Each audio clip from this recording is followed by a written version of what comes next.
contest chair. A great Roman philosopher, Cicero, had said, gratitude is not only the greatest of virtues, but the parent of all others. Fellow Toastmasters and distinguished guests, good evening to you all. Good evening. On a weekend night after dinner, we were doing table topics at home. The topics were not prepared. They were quite impromptu. At first, I gave a couple of topics to my daughter and son. Later, my daughter surprised me with a topic I did not expect from a 9-year-old child. She asked me to speak on if I had no children. For a few moments, I was speechless. I recollected my senses and counted a few blessings or things which I would have missed if I had no children. No sooner I finished my speech, my 8-year-old son quipped, "Papa, you missed an important point." I turned to him and asked, "What was that?"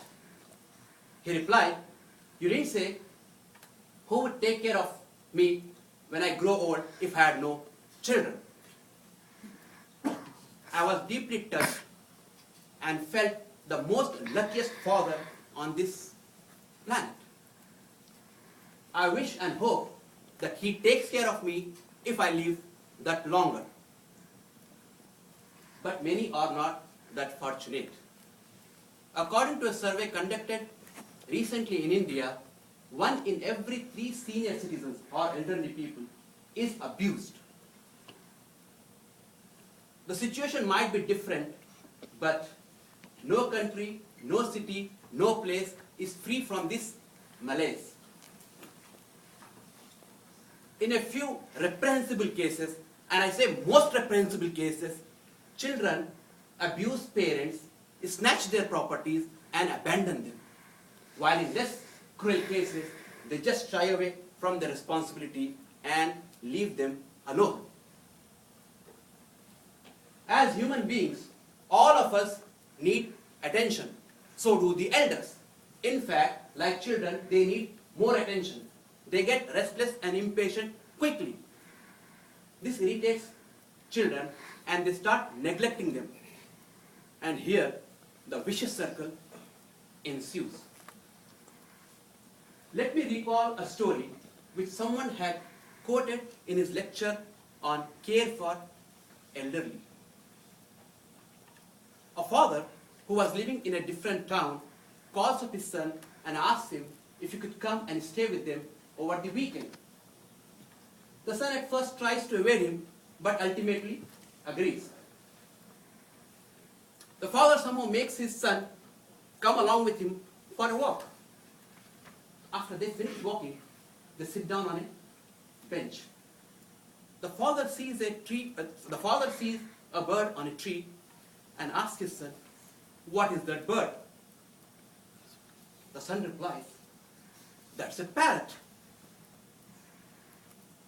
After some time, the father repeats the question, "Son, what is that bird?"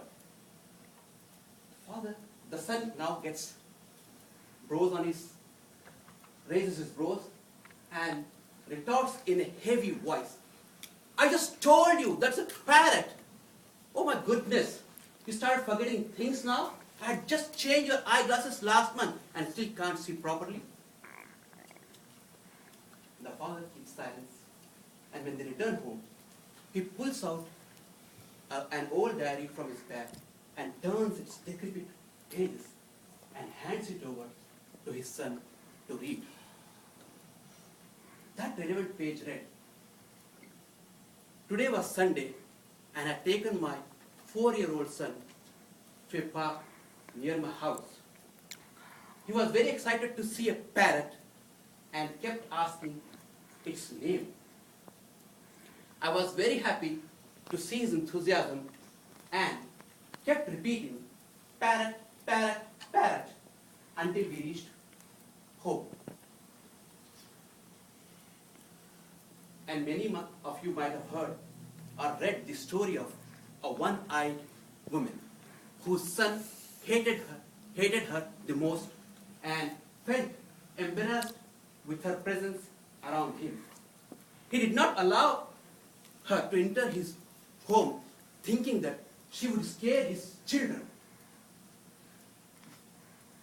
One day, he learns that she has passed away, and he goes for a funeral. And he finds that she had left a note for him. She had written, "My dear son, I would now share with you the reason of me being one-eyed. When you're a small child, you had lost one of your eyes, and I couldn't stand watch you grow with one eye, and I gave one of my eyes to you so that you could grow as a normal child." The son felt very bad and wept inconsolably, but that was very late. Friends, it is not just our duty or responsibility to take care of our parents. It is also a way of saying thank you to them. And believe me, despite this gratitude, we just cannot repay what we owe to them. Don't you all agree with me? Yes. Thank you. Over to you, Toastmasters.